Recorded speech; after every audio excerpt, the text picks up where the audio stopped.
Hello everyone.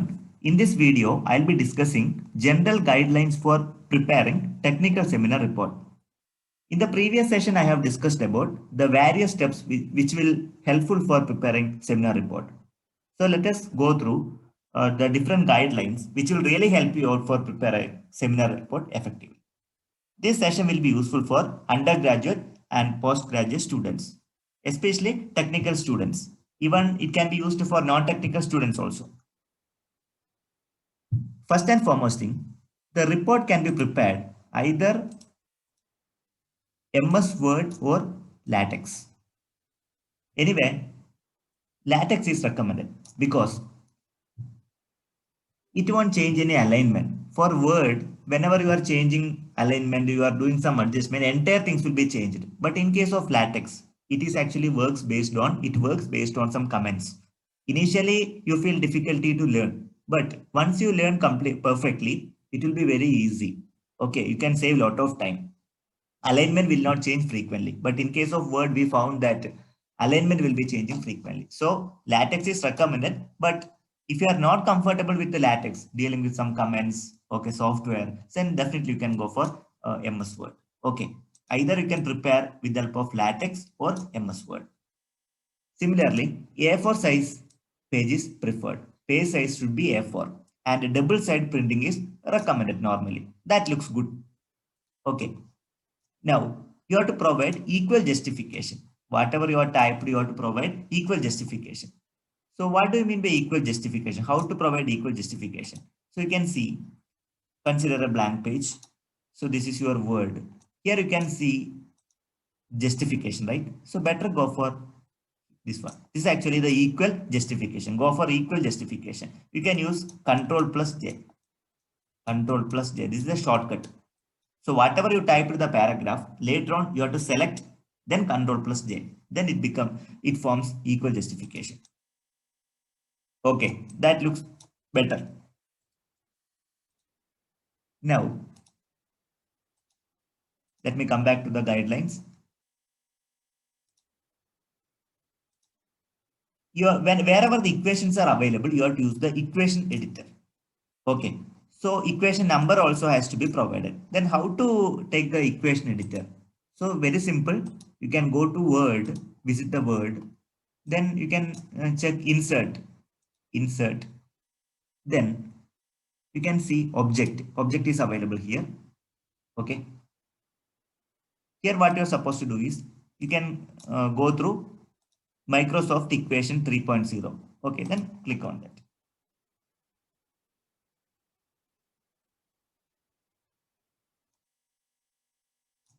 Okay, here you can type the equation. For example, a simple equation, y is equal to mx plus c. So y is equal to m. You can use the tools from here itself. Inside the box, you can use the tool. Okay. Y is equal to mx plus c. So you can use the tool from inside itself. Okay.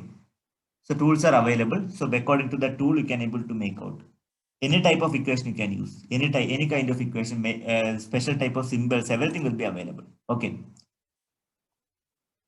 Let me go back to the discussion.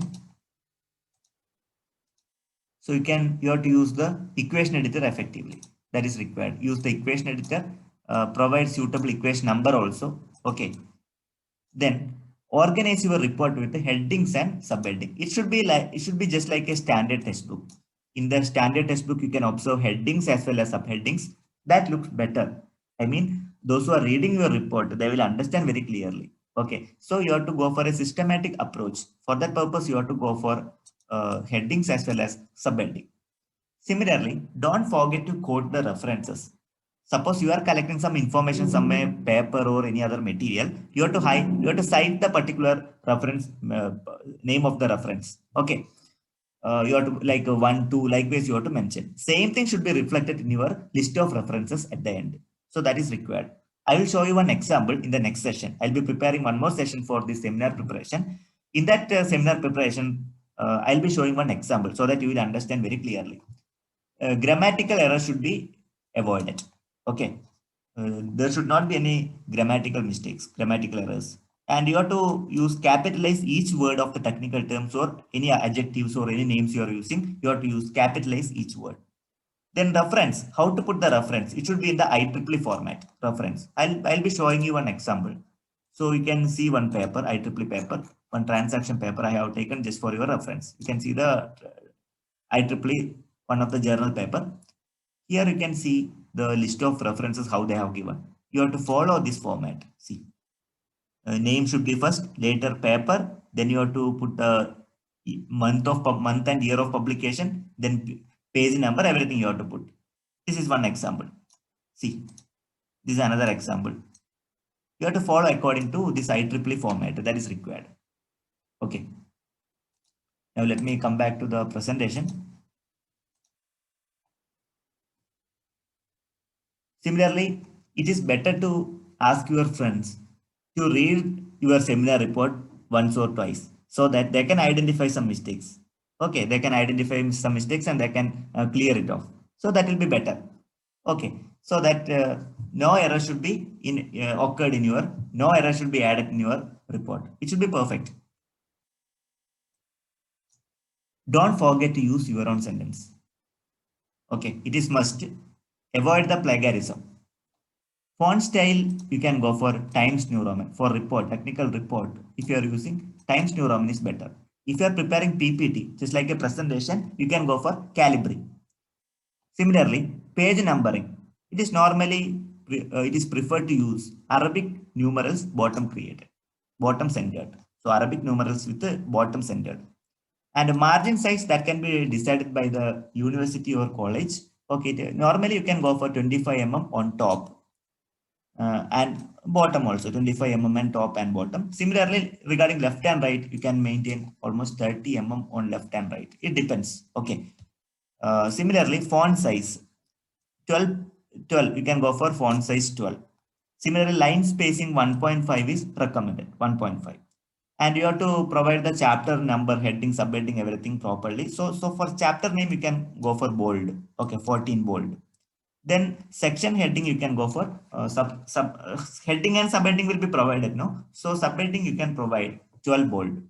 Then paragraph indentation, it is approximately 12.5 mm. This can be changed actually, depends on the authority, college or university. It will be changed.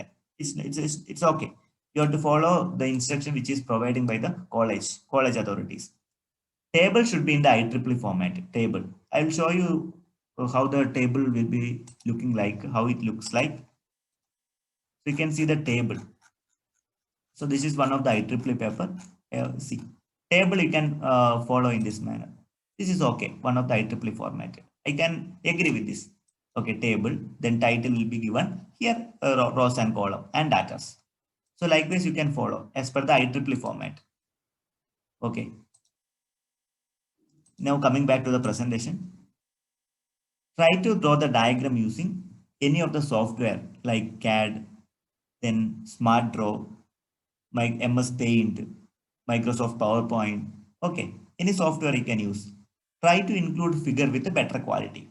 High quality of figure has to be added so that your quality of the report will be improved.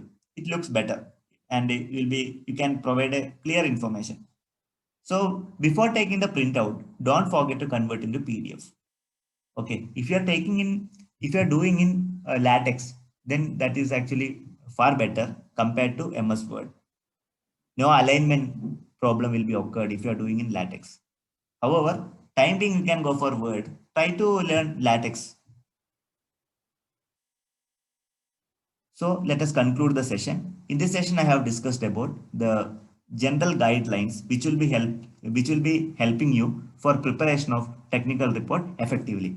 So I have listed out few guidelines, okay, which I feel you can follow these guidelines whenever you are preparing a technical seminar report. In the upcoming session, what I'm going to do is I'll be showing a few examples, okay, few examples of technical report. And if you see that video, definitely you will understand how to prepare a technical report effectively. Okay, time being, you can go through the steps in the first video. In the second video, which I covered right now, you can get the guidelines. In the third video, you can watch the third video when I'm going to upload. At that time, you will come to know a best examples for technical seminar. Finally, thank you very much for watching this video. If you are having any queries, you can put up in the comment box. Thanks again.